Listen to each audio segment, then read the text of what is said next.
हाल है दोस्तों। सबसे पहले सबको जय श्री राम। तो कल सुबह मैच हुआ कोपा अमेरिका फाइनल का हार्ड रॉक स्टेडियम यूएसए में। तो अर्जेंटीना ने 1-0 से मात दे दी है कोलंबिया को और अपना 16वीं बार कोपा अमेरिका जीता है। तो बहुत ही तगड़ा मैच रहा। डिफेंसिव सिस्टम बहुत तगड़ा था। कोई भी टीम अपने आप को कम नहीं आंक रही थी और गोल दागने में सब प्रयास कर रहे थे, लेकिन दोनों का डिफेंसिव सिस्टम या फिर डिफेंस कह सकते हैं इतना तगड़ा था कि कोई भी गोल दाग नहीं रहा था। 90 मिनट फुल टाइम में 0-0 बराबर था, लेकिन 112वें मिनट में लोटारो मार्टिनेस ने बहुत तगड़ा गोल किया, जिसकी बदौलत अर्जेंटीना 1-0 से मैच जीत पाई। वो अगर कोलंबिया की बात करें, भाई कोलंबिया ने भी बहुत तगड़ा खेला, रिस्ट्रिक्ट करा एक तरह से पूरा मैच उन्होंने। पहला हाफ तो कोलंबिया के नाम ही गया, दूसरे हाफ में लेकिन अर्जेंटीना आया, लेकिन हम कोलंबिया के भी दाद देना चाहेंगे।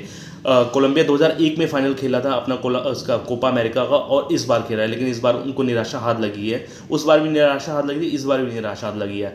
और फैंस का बहुत एग्रेसिव फैंस है, क्राउड है कोलंबिया का।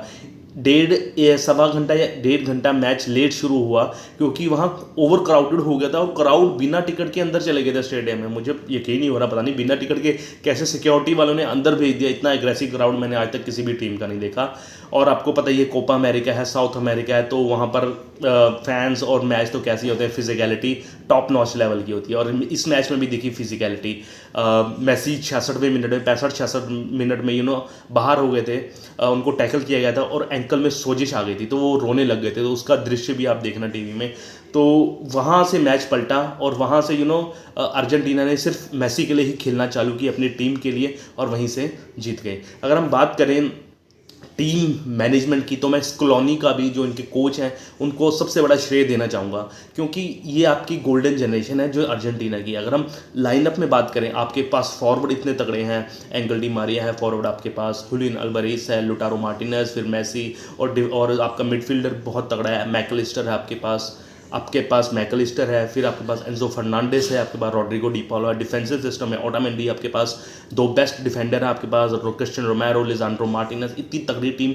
और आप गोलकीपर को भूल नहीं सकते, एमी मार्टिनेज बेहतरीन गोलकीपर है, सबसे बढ़िया इस जनरेशन का गोलकीपर एमी मार्टिनेज, जिसका 50% पेनल्टी रोकने का प्रपोर्शन है उनके पास, रेशो है 50% उन्होंने पेनल्टी रोकी है एमी मार्टिनेज ने, उसको कभी भी भूलना नहीं चाहिए।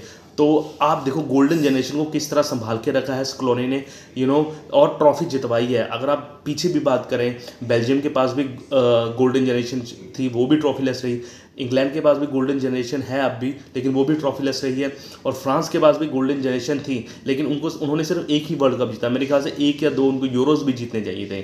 तो ब्राज़ील के पास भी गोल्डन जनरेशन थी पीछे, नेमार के टाइम, मार्सेलो, नेमार ठीक थे उनके पास, ऑस्कर थे, उनके पास थियागो सिल्वा थे, कई तगड़े प्लेयर थे, लेकिन वो भी उन्होंने वेस्ट की गोल्डन जनरेशन। तो इन्होंने, अर्जेंटीना ने गोल्डन जनरेशन नहीं वेस्ट की। और मेरे ख्याल से अर्जेंटीना को कंपेयर करोगे तो उस स्पेन से है 2018 से 14 तक, जो उन्होंने 2 यूरोज जीते उस टाइम और 2 वर्ल्ड कप जीते थे स्पेन ने 2008 से 12 के टाइम।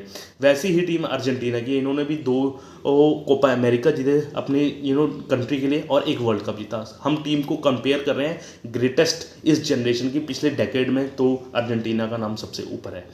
तो बहुत ही तगड़ा रहा। अगर हम मेसी की बात करें तो मेसी की अब डिबेट बंद हो जानी चाहिए, क्योंकि वो अब मेरे ख्याल से ग्रेटेस्ट ऑफ ऑल टाइम बन चुके हैं। अब इनमें कोई भी शंका नहीं रहनी चाहिए। कोई भी हेटर्स को मुंह तोड़ जवाब दिया है, चाहे उनका ये वाला कोपा अमेरिका इतना अच्छा ना रहा हो, अच्छा क्या, मैं उनके स्टैंडर्ड के मुकाबले कहूँ तो बहुत ही ख़राब रहा है। सिर्फ 1 गोल किया है उन्होंने और 1 भी असिस्ट नहीं रहा है मेरे ख्याल से, लेकिन फिर भी टीम के साथ थे, अप टू का टीम था, और उनकी टीम में रहना ही बहुत बड़ी बात है, ठीक है ना। अब 2000, आप मानोगे नहीं, 2018 में जब फाइनल हुआ था, वर्ल्ड कप हुआ था, तो वहाँ पर उन्होंने जब बाहर हुई थी वो क्वार्टर फाइनल से मेरे ख्याल से, तो इन्होंने संन्यास लेने का बोल दिया था, लेकिन मीडिया वालों ने या फिर उनके फ्रेंड सर्कल ने इनको रोका। और आप देख सकते हो 2021 में कोपा अमेरिका, 2022 में वर्ल्ड कप, 2023 में फिनालिजा जीता, और 2024 में फिर कोपा अमेरिका। तो 45 ट्रॉफी हो चुकी है इनकी कैबिनेट में, सबसे ज़्यादा। तो ये ग्रेटेस्ट ऑफ ऑल टाइम है। इसमें अब कोई संदेह या वगैरह कुछ भी नहीं है, कोई रोना पीटना नहीं है, कह सकते हैं आप। और आपको पता ही है इंजरी के बारे में पहले बता चुका हूँ, 66वें मिनट में इंजरी हो गई थी, फिर बाहर चले गए, लेकिन टीम स्ट्रेंथ जो है यही टीम स्ट्रेंथ है। और इस कोपा अमेरिका में यही दिखा है। आप पिछले की हिस्ट्री बात करें 2021 कोपा अमेरिका और वर्ल्ड कप, वहाँ पर सबसे ज़्यादा कंट्रीब्यूशन अर्जेंटीना के लिए मेसी का था, लेकिन इस कोपा अमेरिका में बहुत कम कंट्रीब्यूशन मेसी का रहा है, लेकिन उनकी जो टीम ने जो उनका साथ दिया है बहुत ही तगड़ा। अब एंगर मारिया की बात कर लीजिए या फिर लिटारो मार्टिनेज जिसको गोल्डन बूट मिला है, 5 गोल किए हैं सबसे ज़्यादा टूर्नामेंट में, उनकी बात कर लीजिए। मैकलिस्टर बहुत तगड़े रहे हैं, लिजांड्रो मार्टिनेज, क्रिश्चियन रोमेरो, मतलब सभी के सभी, और एमी मार्टिनेज उनके गोलकीपर है, सभी की सभी टीम ने बहुत ही तगड़ा परफॉर्मेंस किया है। उनकी टीम ने सिर्फ मैसी नहीं रहे अब टीम में, अब वो उससे भी स्टेप अप कर गए हैं, अब टीम पूरा परफॉर्मेंस दे रही है। और देखो कि 2000 जो आपका 26 आएगा, 2 साल रहे हैं, उसमें मैसी खेल पाएंगे वर्ल्ड कप या नहीं खेल पाएंगे, क्योंकि अब उनकी बॉडी भी जवाब देने लगी है। तो कोचेस को, जो उनके मैनेजर है, थोड़ा सा सोचना पड़ेगा कि उनको कितने मिनट खिलाना चाहिए और कब खिलाना चाहिए, क्योंकि 37 साल के हो गए हैं, तो कब तक सहेंगे वो इतना बॉडी का। आखिर बॉडी तो इंसान की है, भगवान नहीं है वो। और एक और लास्ट में खबर बता जाता हूँ कि ओटामेंडी और मेरे ख्याल से एंगल डी मारिया संन्यास ले चुके हैं अपने इंटरनेशनल फुटबॉल से, तो उनको भी बहुत कॉन्ग्रेचुलेशन, उनका भी फेयरवेल बहुत अच्छा हुआ है। तो यही था आज की खबर कोपा अमेरिका के रिलेटेड। तो मेरे चैनल को लाइक शेयर सब्सक्राइब कीजिए, अच्छी इन्फॉर्मेशन लगी है थोड़ी बहुत, ठीक है, थोड़ा सा आप साथ दीजिए। मैं भी थोड़ी बहुत खबरें लाता रहूँगा, तब तक के लिए जय श्री राम, ओके बाय।